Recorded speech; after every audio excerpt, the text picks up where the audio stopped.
ما هو كائن المخبر؟ هو كائن لوجستيكي متحدد الهوية، كائن فقاري غريب اللون والرائحة، والكائن الوحيد الذي يلد ويبيض.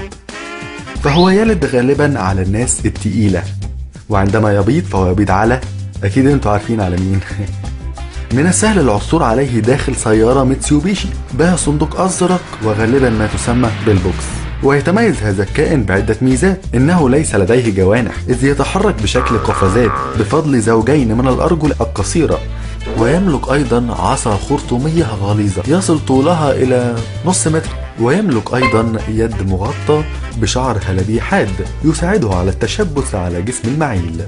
كل ده وأكتر هتعرفوه في الراجل اللي ورا الكتاب، قريبا بالأسواق ومع الباعة الراجل اللي ورا الكتاب، كتاب جديد لإسلام جاويش، معرض الإسكندرية 2011.